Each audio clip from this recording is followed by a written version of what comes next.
Morning students, आज हम UG one का सेकेंड टॉपिक पढ़ाएंगे। और आपका सेकेंड टॉपिक का नाम है काल विभाजन और नामकरण। ठीक है, हिंदी साहित्य इतिहास लेखन का काल विभाजन और नामकरण आपका टॉपिक ये रहेगा। टॉपिक मतलब आपका ये है। और आइए इसको नोट्स बनाते हैं। सबसे पहले आप लोग नोट्स बनाना शुरू करेंगे, जिससे कि आपको क्लियरिटी रहे कि आपको कितना पढ़ना है, कितना समझ में आ रहा है, उसके अकॉर्डिंग आपको सब क्लियर होगा। तो आइए स्टार्ट करते हैं आपका टॉपिक काल विभाजन और नामकरण।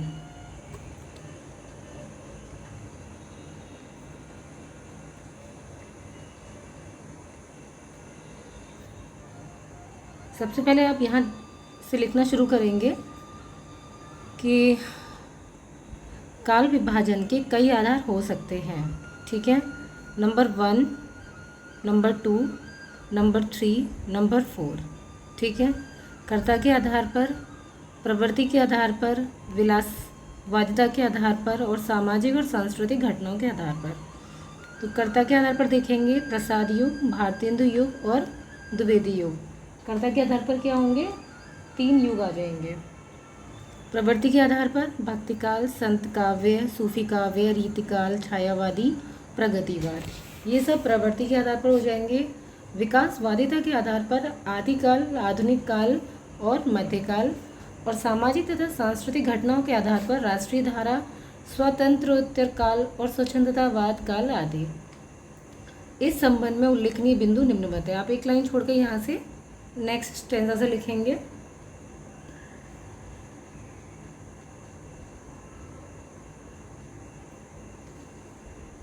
महत्वपूर्ण बिंदु कौन कौन से हैं? पहला, काल विभाजन साहित्यिक प्रवृत्तियों की समानता के आधार पर होना चाहिए। कौन सी साहित्यिक प्रवृत्तियाँ क्या थी, उनके समानता के आधार पर होना चाहिए। दूसरा है कालों का नामकरण यथावत मूल चेतना यानी कि प्रधान प्रवृत्ति के आधार पर बनाकर करना चाहिए। तीसरा, युगों यानी कालों के आधार पर होना चाहिए और समापन के अनुसार होना चाहिए। और चौथा है काल की मूल प्रवृत्ति का निर्धारण प्रमुख ग्रंथों के आधार पर होना चाहिए। आइए इसको लिख लेते हैं और आगे चलते हैं।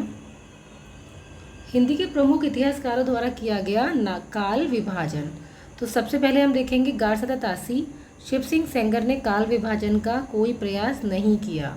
ठीक है। सेकंड पॉइंट है, ग्रियर्सन ने अपनी पुस्तक दी modern vernacular literature of Hindustan को 11 अध्यायों में, कितने अध्यायों में विभक्त किया है? 11 अध्याय में विभक्त किया है ग्रियर्सन ने। उसके प्रत्येक अध्याय में एक कालखंड को व्यक्त करता है और इन्होंने लेखकों एवं कवियों का काल क्रमानुसार वर्गीकरण किया है। आगे देखते हैं। इस काल विभाजन में वैज्ञानिकता का अभाव है तथा अध्यायों की संख्या अधिक होने से उसे काल विभाजन मानना उपयुक्त नहीं है। ठीक है, ऐसा ग्रियर्सन को हम पढ़ने के बाद सोच सकते हैं। आगे है थर्ड पॉइंट। थर्ड पॉइंट देखेंगे जिसमें है मिश्र बंधु का काल विभाजन। मिश्र बंधुओं ने अपनी पुस्तक मिश्र बंधु विनोद जो 1913 में लिखी थी, उसमें काल विभाजन किया है। कैसे किया उन्होंने काल विभाजन? मिश्र बंधु का काल विभाजन देखते हैं। काल विभाजन किया है 5 आधार पर। तो सबसे पहले शुरू में हम देखते हैं आरंभिक काल। आरंभिक काल 2 कालों में बांटा है। आरंभिक काल को 2 तरीके से बांटा है, क और ख। क में पूर्व आरंभिक काल जो कि 700 से लेकर 1343 विक्रमी तक है। ख है उत्तर आरंभिक काल जो 1344 से लेकर 1444 विक्रमी तक है। दूसरा है, क्योंकि ये मध्य यानी मिडिल में है, तो माध्यमिक काल। इसमें भी क और ख 2 पॉइंट है। पूर्व माध्यमिक काल का टाइम पीरियड है 1445 से लेकर 1560 विक्रमी। और प्रौढ़ ख है प्रौढ़ माध्यमिक काल में 1561 से लेकर 1680 विक्रमी। आगे चलते हैं। अलंकृत काल, ये सबसे ज़्यादा इनका इम्पोर्टेंट है, अक्सर पेपर में यहीं से पूछा जाता है। अलंकृत काल किसका है? मिश्र बंधु जी का है। क पूर्व अलंकृत काल जो 1681 से लेकर 1990 विक्रमी तक। और ख है उत्तर अलंकृत काल 1791 से लेकर 1889 विक्रमी तक। फोर्थ पॉइंट है परिवर्तन काल, जो कि 1890 से लेकर 1925 विक्रमी तक है। और पांचवा है वर्तमान काल, जो 1926 विक्रमी से लेकर अब तक है। यानी कि 1926 में जो उन्होंने वर्तमान काल माना है वो अभी तक चल रहा है। मिश्र बंधुओं के काल विभाजन की त्रुटियां, मतलब कमियां बताएंगे क्या क्या हैं। ठीक है,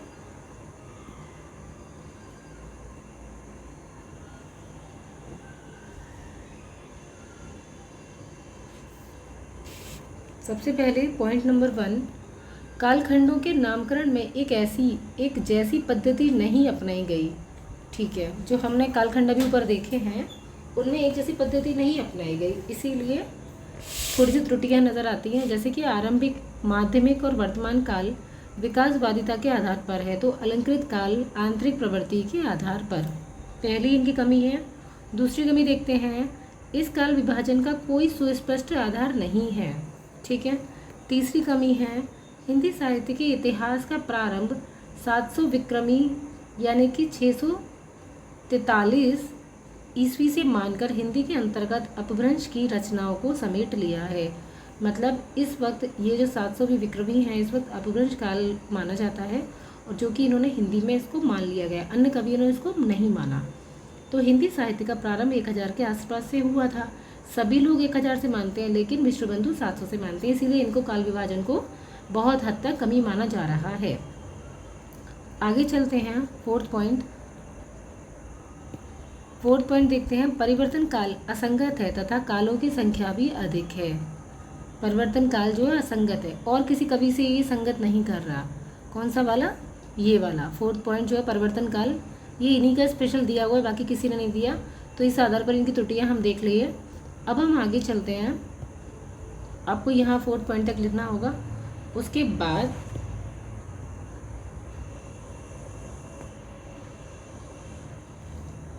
उसके आगे कंटिन्यू करेंगे इन्हीं न्यूनताओं यानी कि इन्हीं कमियों को। ठीक है, न्यूनताओं की जगह आप कमियां लिख सकते हैं।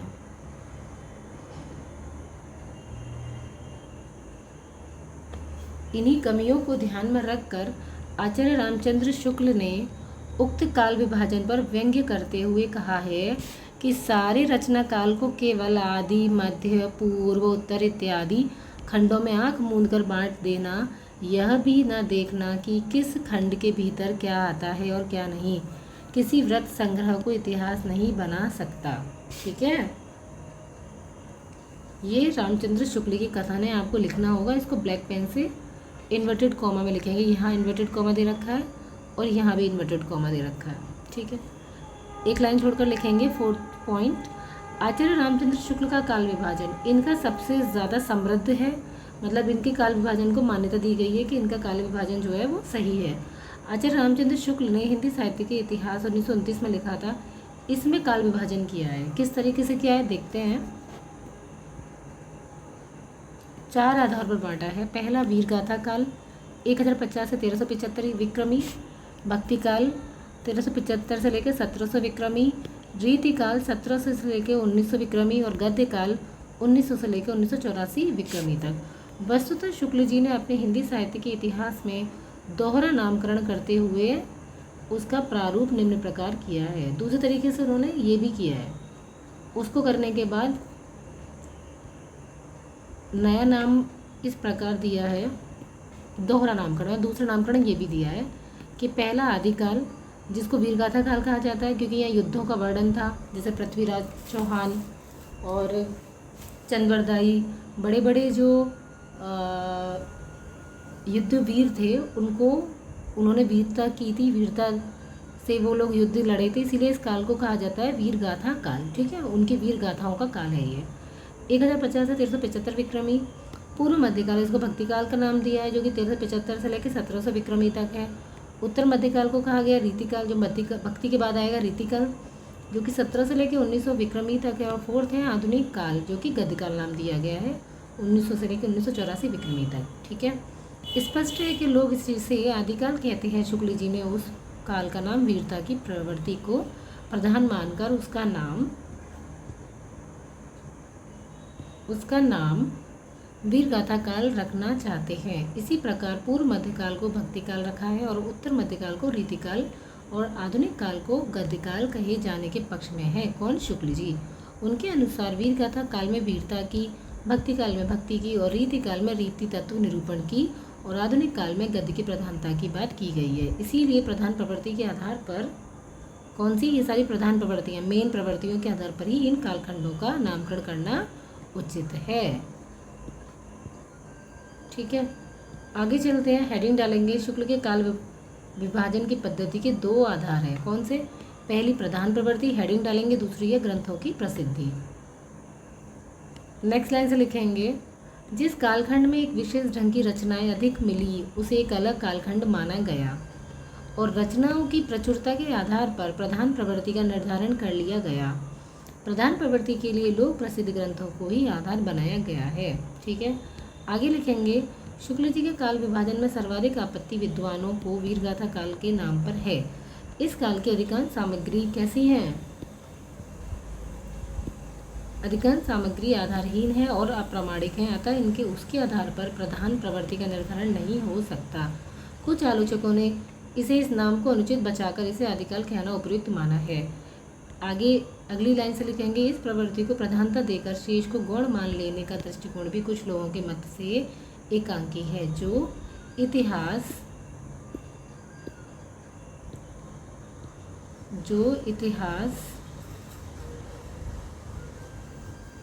की अधूरी एवं एक पक्षी व्याख्या करता है, जिसे वैज्ञानिक नहीं कह सकते।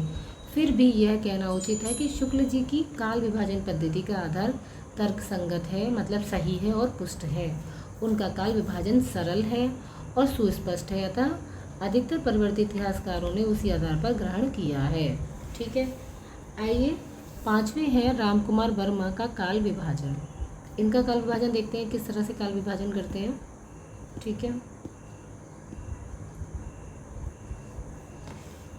डॉक्टर रामकुमार वर्मा का काल विभाजन। डॉक्टर रामकुमार वर्मा ने अपने इतिहास ग्रंथ हिंदी साहित्य का आलोचनात्मक इतिहास 1938 ईस्वी में निम्न काल विभाजन किया है। पहला संधि काल 750 से लेकर 1300 विक्रमी। दूसरा चारण काल 1050 से 1375, 1000 से लेकर 1375 विक्रमी। भक्ति काल 1375 से लेकर 17वें विक्रमी। रीति काल 1700 से लेकर 1900 विक्रमी और आधुनिक काल 1900 से लेकर अब तक। संधि काल में उन्होंने अपभ्रंश की रचनाएं समाविष्ट की हैं। किसमें? संधि काल में अपभ्रंश की रचनाएं जो शुरुआती है, संधि काल में अपभ्रंश भी रखा है इन्होंने, ये आपको याद करना होगा, अपभ्रंश काल। ठीक है, चारण काल और शुक्ल जी के वीरगाथा काल में कोई मौलिक अंतर नहीं है। वीरगाथाओं के रचयिता चारण कहलाते थे। जो वीरता का वर्णन करते थे ना, राइटर या लेखक या कवि, उनको चारण कहते हैं। शुक्ल जी ने नामकरण रचना की प्रवृत्ति के आधार पर किया, जबकि डॉक्टर वर्मा ने रचनाकार के आधार पर किया। 6 पॉइंट है, डॉक्टर गणपति चंद्र गुप्त का काल विभाजन। इन्होंने हिंदी साहित्य का वैज्ञानिक इतिहास, किसने? गणपति चंद्र गुप्त ने हिंदी साहित्य का वैज्ञानिक इतिहास 1965 में लिखा था और उसमें काल विभाजन किया है। किस किस आधार पर किए हैं? गणपति चंद्र गुप्त ने 3 आधार पर बांटा है। प्रारंभिक काल, पहला काल उन्होंने कहा है प्रारंभिक काल 1184 से लेकर 1350 तक। मध्यकाल कहा है पूर्व मध्यकाल से लेकर उत्तर मध्यकाल, यानी 1350 से लेकर 1550 से ईस्वी तक, और उत्तर मध्यकाल 1500 से लेकर 1857 ईयर तक कहा है। ठीक है, आधुनिक काल है 1857 से लेकर 1965 ईस्वी तक। सिर्फ इनका 3 तरीके से उन्होंने बांटा है। डॉक्टर गणपति चंद्र गुप्त का यह भी मत है कि हिंदी के प्रारंभिक काल एवं मध्यकाल में 3 प्रकार का काव्य मिलता है: धर्माश्रित काव्य, राजाश्रित काव्य और लोकाश्रित काव्य। विभिन्न कालखंडों को विकसित काव्य परंपरा में का विवरण डॉक्टर गुप्त ने इस प्रकार दिया है। प्रारंभिक काल में 2 दिए हैं, कौन कौन से? धार्मिक रास काव्य परंपरा और संत काव्य परंपरा, जो कि धर्माश्रित काव्य थे। मध्यकाल में क्या क्या दिया है इन्होंने? संत काव्य परंपरा, पौराणिक गीत परंपरा, पौराणिक प्रबंध काव्य परंपरा, रसिक भक्ति काव्य परंपरा। ठीक है, ये 4 इन्होंने मध्यकाल में दिए हैं। और इसी में मैथिली गीत परंपरा, ऐतिहासिक रास परंपरा, ऐतिहासिक चरित काव्य परंपरा, ऐतिहासिक मुक्त काव्य परंपरा और शास्त्रीय मुक्त काव्य परंपरा। आगे देखते हैं, रोमांसिक कथा काव्य परंपरा और स्वच्छंद प्रेम काव्य परंपरा 1 और 2 पॉइंट दिया है यहाँ पे इन्होंने। आगे देखते हैं,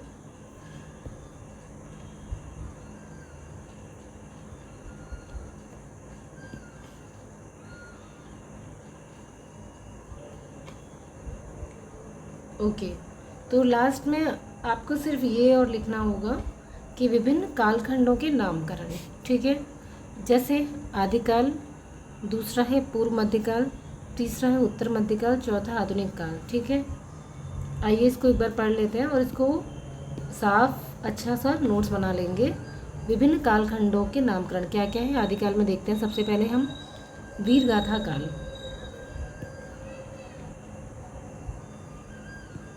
आदिकाल में देखेंगे वीरगाथा काल, आचार्य रामचंद्र शुक्ल ने नाम दिया है। आदिकाल हजारी प्रसाद द्विवेदी ने दिया है। चारण काल डॉक्टर राम कुमार वर्मा। बीज बपन काल महावीर प्रसाद द्विवेदी। सिद्ध सामंत युग राहुल सांकृत्यायन। आरंभिक काल विष्णु बंधु। प्रारंभिक काल डॉक्टर गणपति चंद्र गुप्त।